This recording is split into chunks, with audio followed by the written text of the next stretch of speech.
The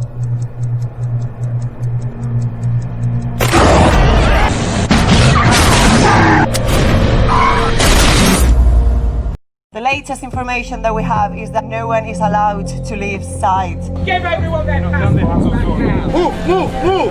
Now! At first it was like a paradise, but when you are locked in, it is not paradise anymore.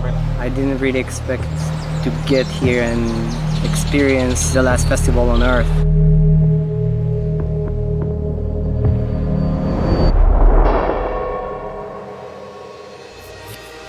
On March 15th, the Tribal Gathering Festival in Panama was placed under lockdown due to the coronavirus pandemic. Dozens of people are still stuck on site.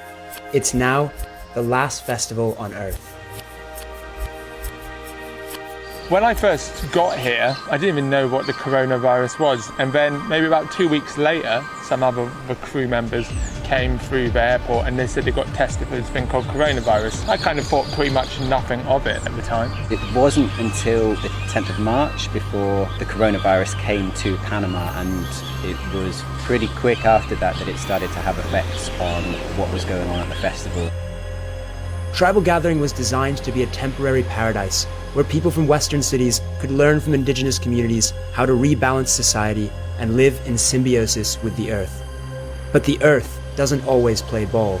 As COVID-19 spread, the utopia was placed under lockdown. Though most of the indigenous performers had left halfway through the festival, it began to dawn on everyone else that they were stranded now in this paradise. The festival was just about to end. They were saying how they wanted to close the festival down. So then I started to realise maybe something was kind of happening. Everyone on site was called to the main stage, where we were told that if you had been on site or in Panama for less than 14 days, then you have to remain on site and then you could leave after that point. There are 4 checkpoints between here and Sabanitas, and they will check your passport. So if one of you jumps on the bus and you are outside of that quarantine time, that whole bus will come back. There was concerns about, can we get food, can we get cleaning products, can we get tobacco? By this point, most of the indigenous people had left, and the management team reassured us that we had enough food to last us that week. If you want to eat food here, you have to buy it. Okay, we're going to offer people who are a bit poor to be able to work and all that kind of stuff, yeah, but you're going to have to work. Don't try and steal our food, I'll get really upset with you. And remember where you are, you're in my fucking mouth. Nothing had really changed for us. We were still in the same place, we were in paradise, we had the same meals and the same great people around us. I'm not sure if I'm able to stay here, but if not, if you guys want something to do and want to help, there are palm trees and trees that are eroding away from ocean acidification and rising seas. We don't hear you! We don't hear you! Oh, shut up then! People come here often to party, but the spirits have been here from all the indigenous medicine. It traps people here and forces them to work on their spiritual self. And so a lot of people here are trapped right now, and they're definitely forced to grow as a person. I've grown as a person, and very happy to be here, and we'll see if I leave. Sending out love, connectedness. Reconnecting with ourselves, hugging Mother Earth. Yes, we all quarantine together until you will have new wings that you can fly properly. Yes. We were to make people comfortable so that they felt safe and calm. There was not an element of, well, we might as well just keep partying. I got quarantined yesterday, but now everything is kind of normal. Like, the whole world is getting crazy. We're in the middle of nowhere, but we have everything we want to. We get fresh orange juice in the morning, ice cream and everything, everybody's kind of happy and everybody's kind of crazy. People are happy, people are fed, there's water. There's worse places to be in the world. Good morning! Good morning!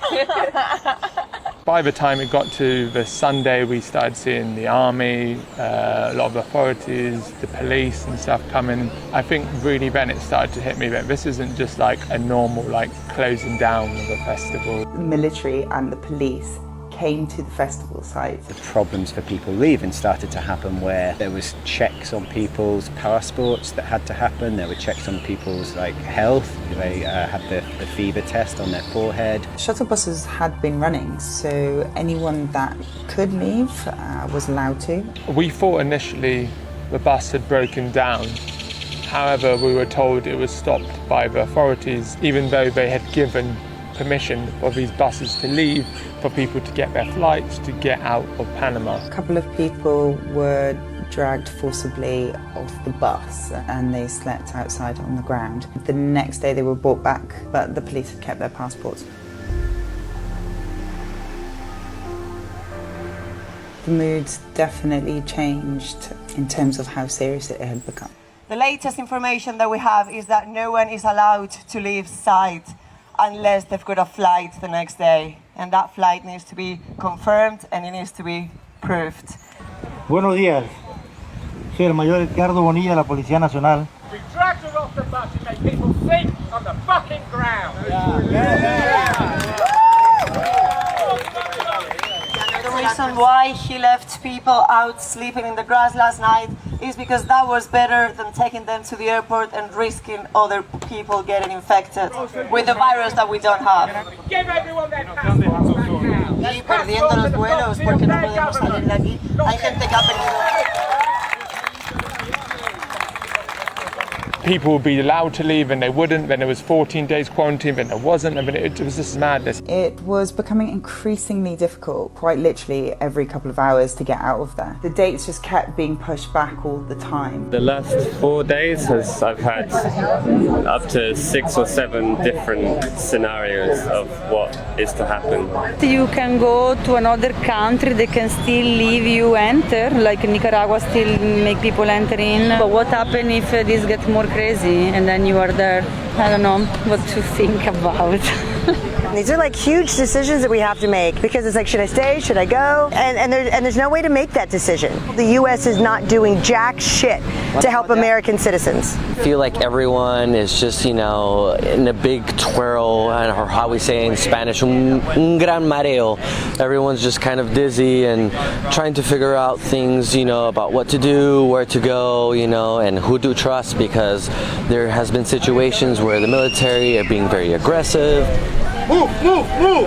Now, now! The situation about leaving changed that much, that quickly, that you were on a roller coaster of emotion. Each day seemed like it was getting kind of worse and there were other problems, and to be honest, at some points you felt like, is this gonna get better? Because it doesn't seem like anyone's helping us. There was an element of dread and worry and panic. Urgency, when there was a window of opportunity to go, people felt compelled that they had to rush and go.